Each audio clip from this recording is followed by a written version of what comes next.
flag for the times the sea is in.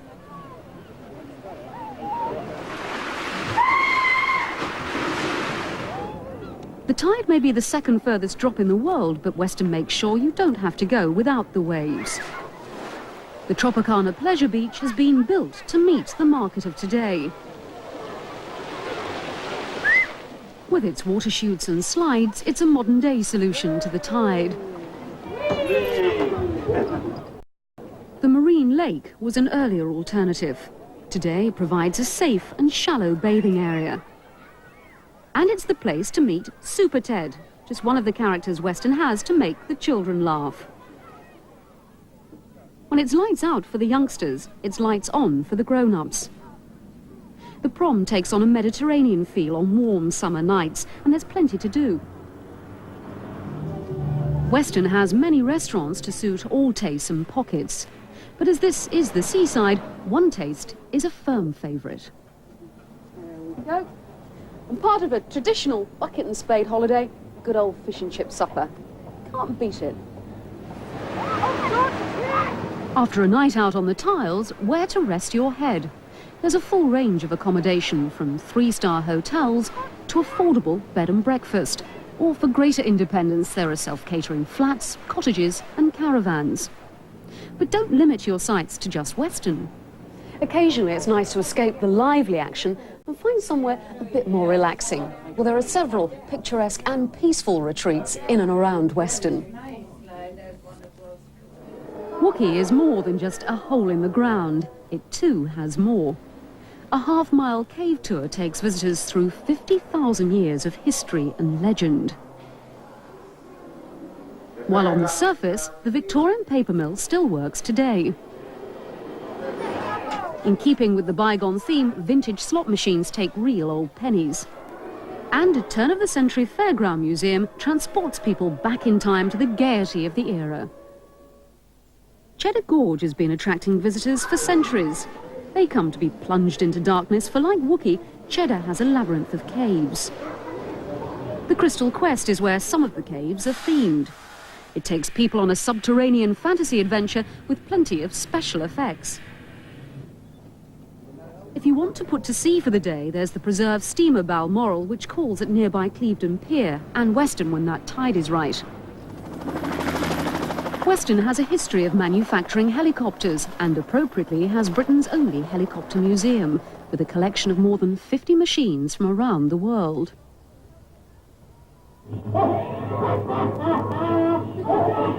I think he's just heard the latest forecast. The British weather's always something of a joke, but there's still plenty to do if it does rain.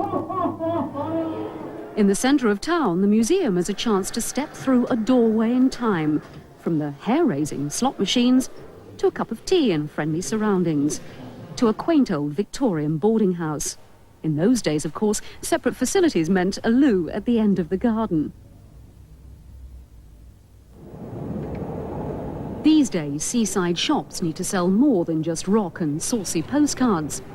The new £40 million Sovereign shopping centre provides plenty of opportunity to spend or just browse. Close by is the Winter Gardens Pavilion. It's reopened after a £5.5 million facelift and has everything from shows to dancing to dining. Back to the beach, or rather above it, the Grand Pier is another landmark which has developed. The White Knuckle roller coaster ride is the latest addition, alongside the more traditional fairground attractions of dodgems, roundabouts, slides and ghost train.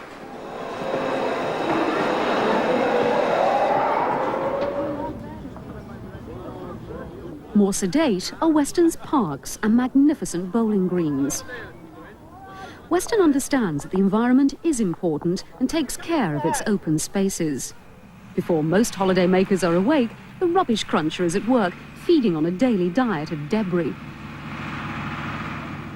Next in line for renovations is Nightstone Island, where the Victorian theatre and pool are to be completely restored as a family entertainment centre. Weston has an eye on the future without sacrificing the gems of the past. And once you're here, perhaps the best way to discover the new Weston is from an open-top bus. I first came to Weston about 12 years ago when it was dirty and down at heel. The Weston-super-Mare of today is a completely different place and reflects the investment and care that's gone into its redevelopment.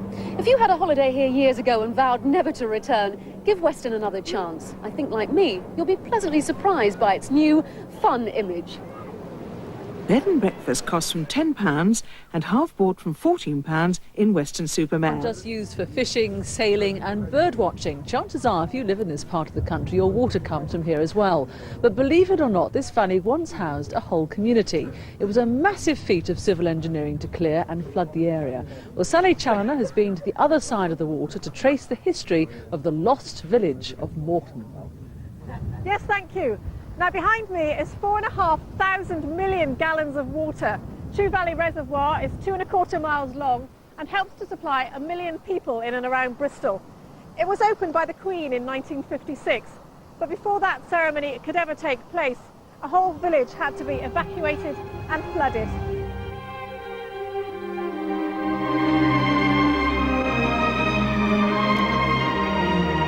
The village was Moreton. And this is how it looked in 1947, just a few years before it disappeared underwater forever.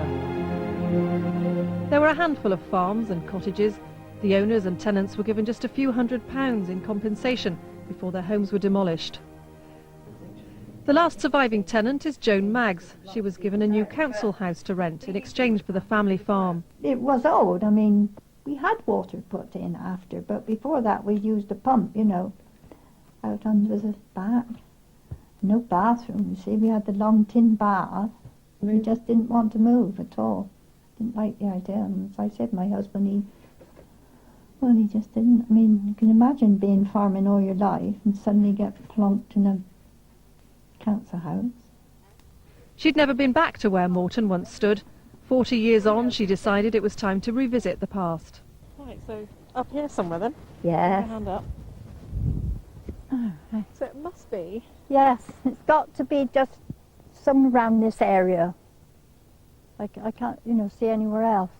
But there's nothing there to show us, is there? No ruins or anything left. Long time ago. It is a long time, yes. Where houses and farms once stood, now others make their homes. But one building was rescued from the water. 18th century Stratford Mill was considered important enough to be moved, stone by stone, to the Blaise Castle estate. The skills were around to carefully take a building apart, stone by stone. And of course with a mill it was complicated because you've got the gear machinery working off the water wheel and quite a considerable amount of machinery therefore to be moved as well. It took 4 years to complete Chew Valley Reservoir. It was a massive civil engineering project. Joan and some of the other displaced residents of Moreton were invited to the royal ceremony when it opened in 1956. But in times of drought, Chew Valley's hidden past is uncovered. The road bridge that took traffic through Moreton appears, a vivid reminder of the lake's fascinating history. And you can get a rare glimpse inside Stratford Mill, which was moved from the hamlet of Moreton during Blaise Castle Estate's open day on June the 11th. But we're going to join Richard Angren now, who's standing rather precariously to the water's edge. I feel a bit of revenge coming on later on, but let's join Richard now for the word. Hello, Richard. And there she is. Yes, hello, Susan. Thanks very much. Yes, I did tell her to use lots of hairspray. And where did she get that hat earlier on? Anyway, the weather. Well, luckily we weren't here earlier on because it really was hammering down. When I drove by early on this morning, the rain was really flooding across the lake. But now you can see a lot of this cloud, in fact, is starting to flatten out somewhat. Certainly looking much less threatening than it was. In fact, not a bad view over towards Bishop Sutton. And one or two showers still around at the moment, but most of them have now gone away over to the east. We've got a few more heading in from the west, but really this evening there shouldn't be too many problems across the region. So let me just, by the wonders of modern technology, look at that. BBC there, cutting edge, shrinking me up to the corner of the screen so I can tell you about tonight's weather. Now tonight I think we will find these showers, which still got one or two coming across as I speak. They will gradually die away for a time. As they do so, then I think we'll find it a fairly chilly night. Well, I say chilly, it'll be the same as last night really, anywhere between 6 and 8 degrees Celsius. Though by morning I think those showers will be coming back once again. So tomorrow morning, well, it's going to be a bit like it was this morning really. In other words, not very impressive at all. An awful lot of cloud around, showers, some of them heavy, there's an outside chance of even hail and thunder mixed in with that lot as well. Indeed, through the afternoon, I think we'll find further showers at times. The early part of the afternoon could be some quite heavy, quite squally showers. But certainly late afternoon, I think we'll find it turning a good deal drier, a little bit brighter as well. We'll still keep that fairly strong westerly wind though, so it's going to make it feel quite chilly. Temperatures probably up to around about 14, maybe 15 degrees. So we're looking at the high 50s Fahrenheit, and that's about 2 or 3 degrees down on average for what we should expect at this time of the year. I'll show the tide times for tomorrow on the coast. I'm not quite sure what the time is here at Chew Valley, but at Weston-super-Mare it's at 8:16 and again at 20:31. And that all-important weekend outlook, well, Saturday is looking like a nice day. I think we should have a nice dry day. Certainly some sunshine in the morning. I think it will tend to cloud over a little bit in the afternoon, but it should stay dry and bright, lose this wind, thank goodness, and temperatures up to around about 17 degrees. As far as Sunday goes, well, that's a bit more of a tricky one, actually. It looks as though there'll be a lot of cloud around. I think we'll see 1 or 2 showers, maybe 1 or 2 longer spells in the east of the region, and probably as a result, not quite as warm. Well, there you are, look, the sun just coming out now, just right on cue. And this looks a bit ominous, because it's Miss Osmond here. Now, Richard, is there anyone you'd like to say goodbye to before you take the plunge? Why's that, Suze? If you promise not to tease me for the rest of the week, you won't go in the water. The rest of the week? Yeah, well, next week as well. Do I have a choice? No, don't call me an old trap. That's it from everyone at the Chew Valley Lake. Thanks to everyone for putting up with us while we've been homeless. Now we return you back to Chris and a dry studio. Indeed. Well, while those two go for an evening dip, and just before we go this evening, here's a reminder of the main story in the West. Police in Bath are intensifying their search for the man they believe has carried out a series of rapes in the city. Tonight they're appealing for witnesses to come forward after staging a reconstruction. Well, that's all from News West this evening. For tomorrow night's programme, we'll be coming live from a family home right on the edge of a village green somewhere in the West Country. Find out where at 6:30 tomorrow night. Now it's back to Hugh Edwards in London for the top national and international stories. From us, a very good evening to you.